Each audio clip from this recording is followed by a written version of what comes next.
stand by for action.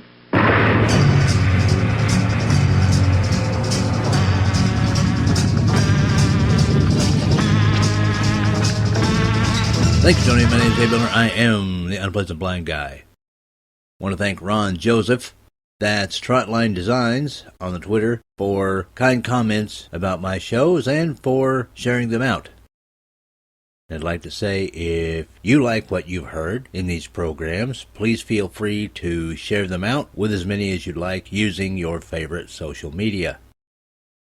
Also like to say a big thank you to some new listeners and others who shared out my last conservative bite, Cecil's. The story of Cecil Mills seems to touch a chord with everyone, as it should. Now this edition is dedicated to the heavy lifters, the stewards, the marshals, the organizers. Yes, I said organizers, but not as in Obama-esque community organizers. Basically, the fixers in freedom movements throughout the world. People who have local leadership roles in these organizations and who sacrifice of themselves on a daily basis to see to it that the movements these organizations serve are well represented, well served, and that those movements can in turn better serve the people they are dedicated to. Now, some of you may be asking, what bearing can this possibly have on you as a listener? Well, remember that organizations such as Freedom Works and other Tea Party movement organizations in the United States, and the defense leagues around the world, such as the English Defense League, succeed or fail on a local level on the strength of the fixers I'm talking about today. Now, sometimes these people have titles that they've earned, and sometimes they have a small amount of authority in their local areas. More often than not, they bear their titles with humility and dignity, and they use their authority sparingly and with the good of the local affiliate firmly in mind. Inevitably, in organizations of the kind I'm talking about, and indeed any other large organizations that consist of smaller regional and local affiliates, human nature is present, as it is present in interaction between people everywhere. This means there are going to be some people who are going to be jealous of these local stewards, let us call them. They see the authority, they see the title, they hear their names mentioned in organizational magazine articles and other media outlets concerning the organization, and jealousy ensues. What most of these people do not see, however, is the long hours of hard work, the sleepless nights, and the personal expense that many of these stewards have to take on themselves in order to make things work in their jurisdictions. The jealous see the glamour, but they don't recognize the grit that it takes to be a proper steward in these circumstances. And I'll give you an example. In some recent shows, I've been covering the anniversaries of the early NASA manned space flights. Now, if you go back and listen to those programs, you'll hear about some very impressive, and certainly back in the mid-1960s, headline-grabbing feats. In the mid-1960s, if you weren't the Beatles or the Beach Boys, the next coolest thing you could be was an astronaut. Let's put it this way, sports fans. Our American astronauts did not, shall we say, lack for companionship. Politicians wanted to be around them, and every kid, including me, wanted to be them. They were American heroes, making the stories of science fiction come true.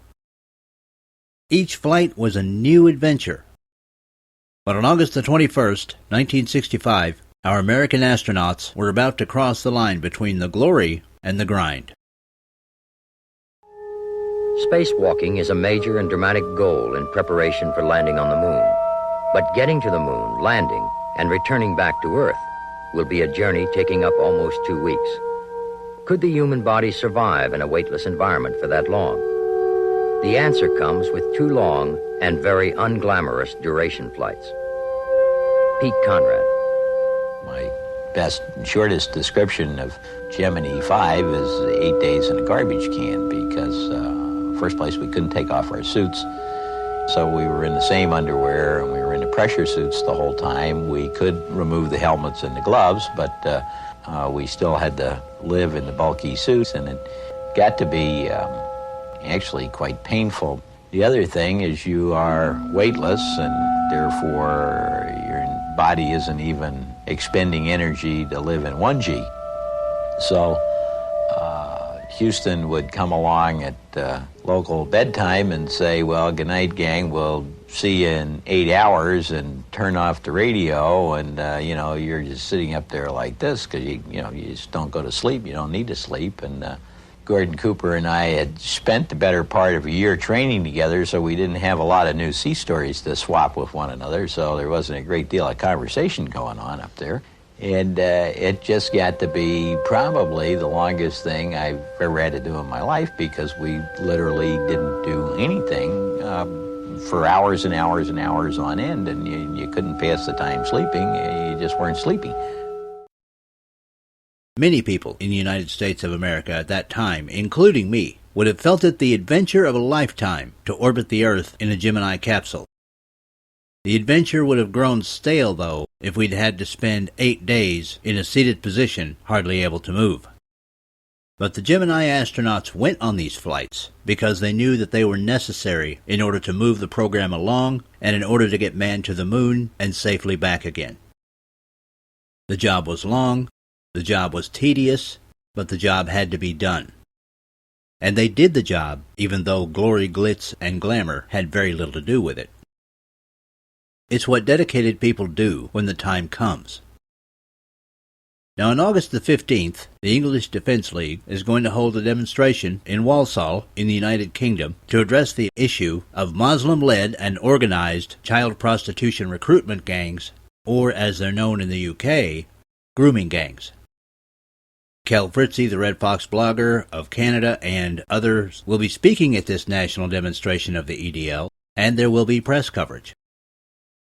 What people will not see will be the tireless work in the background of those who will organize that demonstration. Conversely, there will be demonstrations and events here in the United States of America, both in the lead-up to the 2016 presidential election and in concern with other important issues that the American people wish to address. The people who do the work for these events are not supported by underhanded billionaires or redirected taxpayers' money. What they do comes from the heart, and they deserve our support. I've always advised listeners that when it comes to the issues and action, people should do what they can. Many can do some. Some can do more.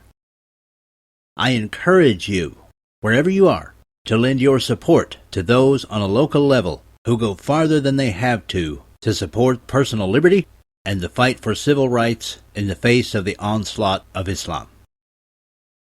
That's it for this time. I appreciate each and every one of you. Thank you for listening, and may your God go with you. Goodbye. The Unpleasant Blind Guy is copyright 2015, Anno Domini.